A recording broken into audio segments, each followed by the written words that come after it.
Welcome back. You're watching Capital Today. Today's topic for FaceTime is branding. So, what Coca-Cola, McDonald's, KFC has in common? A strong brand. We will look into how a strong brand can affect your product and services that you supply to. My colleague Raj would actually be talking to Jasmine Abdullah, who is the CEO of Gymboree, and also Hisham Noor, who's a brand development consultant with uno.com.my. So over to you, Raj.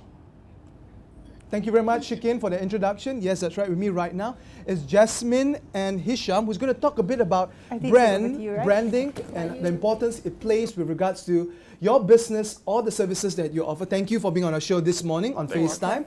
Now, first, before we delve into the hard topic of branding and how it affects your business and so forth, I'm sure our viewers would like to hear a bit about your personal story. Hisham, could you just share with us about yourself? Okay, hi, good day, good morning everyone. My name is Hisham. Basically, I started working in event activation. I do a lot of events. I did events with cigarette brand, beverage brand, and my main account was a skincare brand.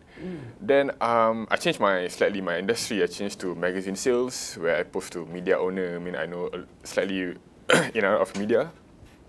Then I changed back to advertising, whereby I did a lot of advertising, I did a lot of branding, I did a lot of brand plan with my client. And slightly before that, now I'm a freelancer. So my last posting was I was a brand strategist for a web developer company.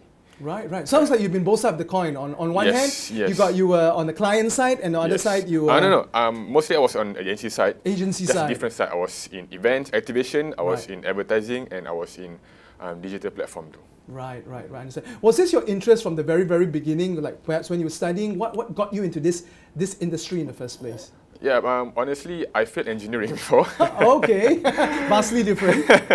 So I think I found my sweet spot in branding, advertising. So that's why that's why I'm doing now lah. You're more of a people person, right? I think so. I like to think so. Right. Now moving on to you, Jasmine, can you just share with us a bit about your personal background? Okay, basically, I'm a mom. Okay, I have 2 kids.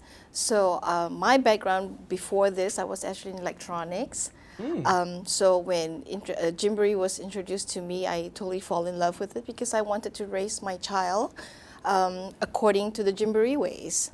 So I guess I've been running Gymboree for the last 15 years here in Malaysia, and I've been very happy with it because I think my kids are my role model, and they are the byproduct of Gymboree. Right. And I'm very, very satisfied with the result. Fantastic. I mean, moving out from the corporate world, the corporate side, and then into something, I would take it that you're very passionate about music as well.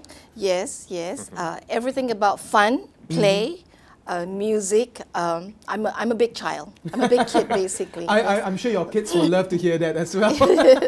Yes. All right. Now, moving on in terms of the topic about branding. Now, there's a lot of misconception out there with regards to what is a brand or what branding entails, because sometimes the results are very intangible. Certain times it's very difficult to quantify, like inputs and as relation to output.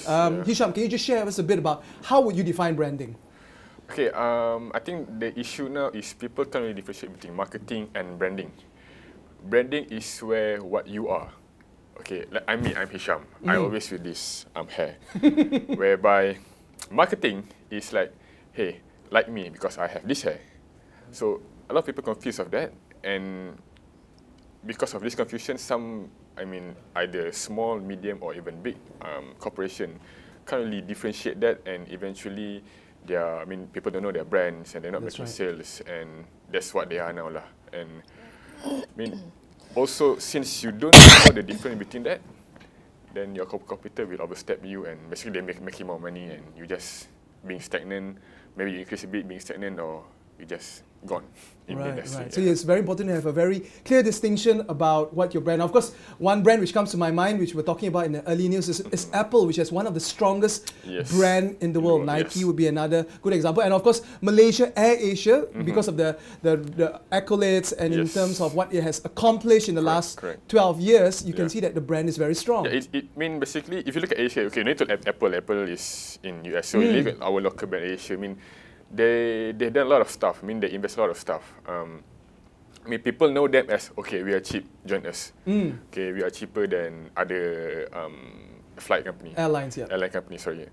So basically then by now, after a decade and 2 years, now people know them, okay, I don't have money, I want to go to Bangkok, I don't want to, sorry, not Bangkok lah, Bangkok is in political issue now. Maybe I want, okay, maybe I want to go Vietnam. Okay, I don't have much money. That's okay, right. I obviously I don't want to spend on first class on other flight. So, okay, let's go to Asia. It's cheap. Right. So then I go to Asia. That's right. And apart from that, they did a lot of branding effort, not just here, abroad. They sponsored EPL team and they even sponsored a MotoGP team. That's so right. they have a lot of effort. So that's why they are now. If people expect, okay, I'm good, but you don't brand yourself, don't market yourself, then people don't know you, then eventually you're not making sales lah. Exactly. But with good branding, in fact, you can take it to a whole new level as well in terms of the returns on your return on investment, profits, revenues, and so forth. Now, Jasmine, when you moved from, as you mentioned, electronical industry and decided to start this out, 15 years ago? Here in Malaysia. That's right, here in Malaysia. Yes. How do you do the transition? Because obviously these are different worlds apart. Okay, Gymboree is actually a franchise from the States. So they have been established for the longest time, since 1976. So when I started Gymboree here in Malaysia 15 years ago, it was very difficult because in the Western culture, they accept parent-child interactive play, whereas here in Malaysia, you have the maid and the kakak and the grandparents who take care of things like that. And so they do not believe in as much as interactive play between parent and child. So initially, in the beginning, it was very tough. And, you know, I constantly have people saying that, you know, parents, if I pay you, why should I go in there and take care of my own child?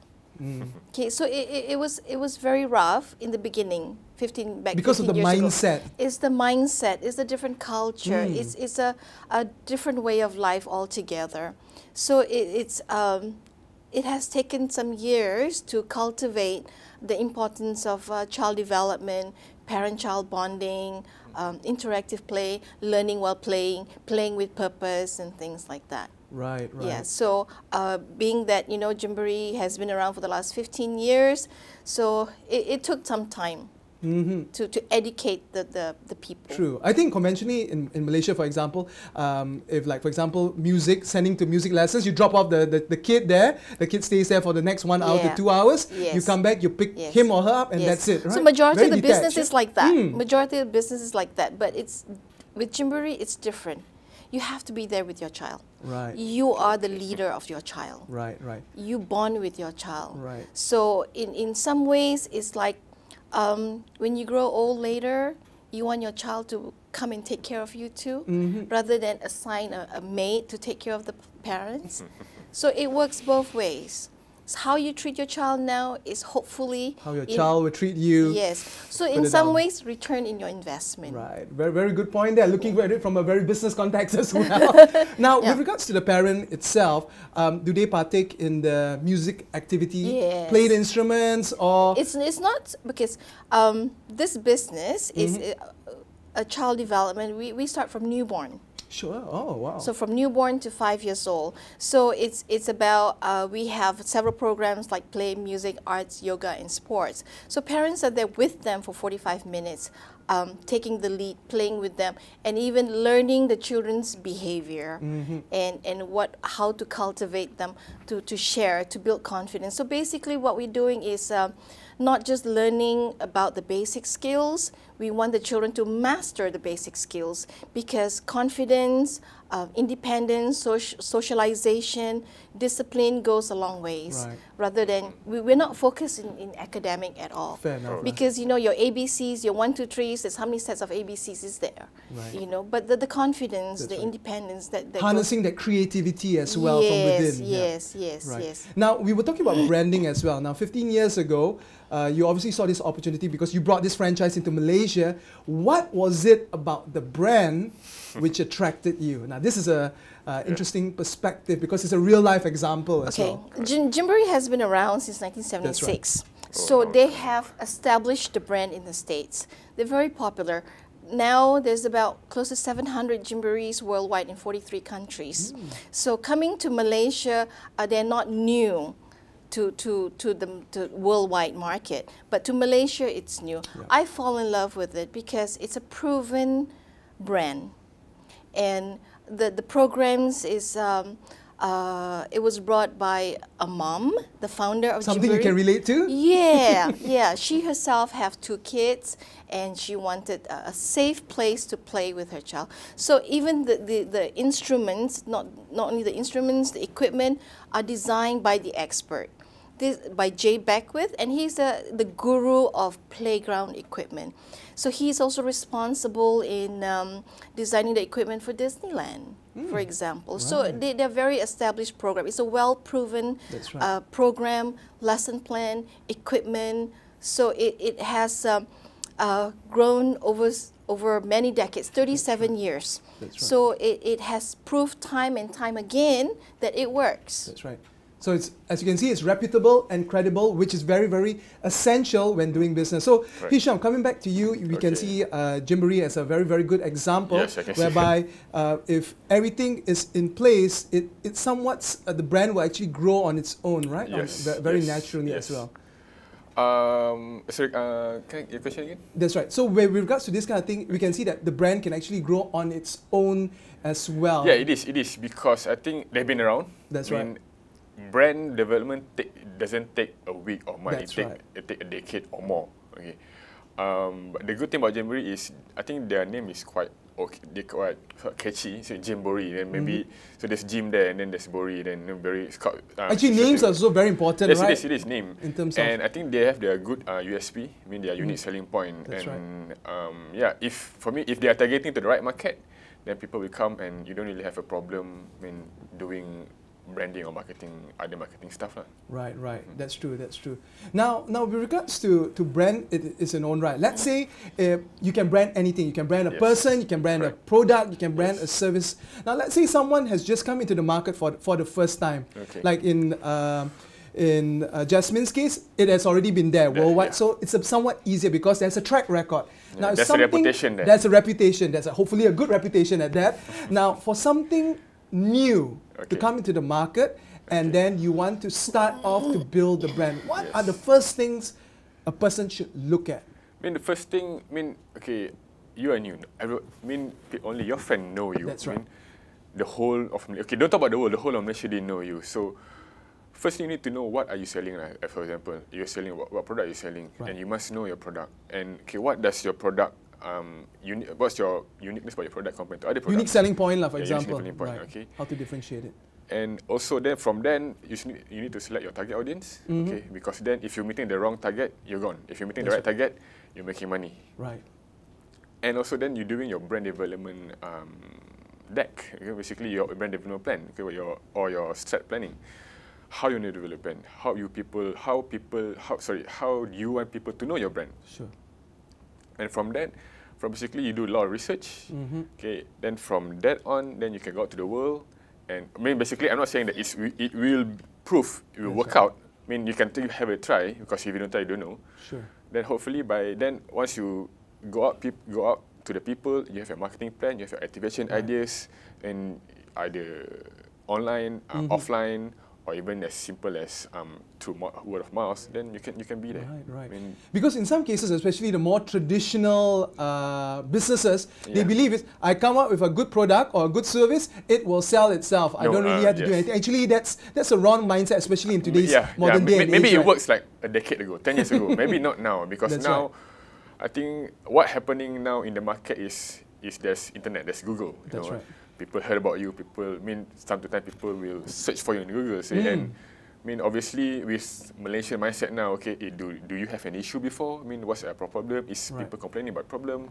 And by the way, and if you don't market your product well, either people don't know you or people don't like it, and eventually you're gone from the industry. That's true. That makes a lot of sense indeed. All right, what we're going to do right now is we're going to take another quick commercial break. We are getting into the more riveting stuff with regards to branding. Now we have already touched something which is very relevant in today's day and age, which is the advent of the internet, and in particular social media, which can actually make or break your brand if you're not careful. With that, we're going to take a quick commercial break and be back right here on FaceTime on Capital Today right after this.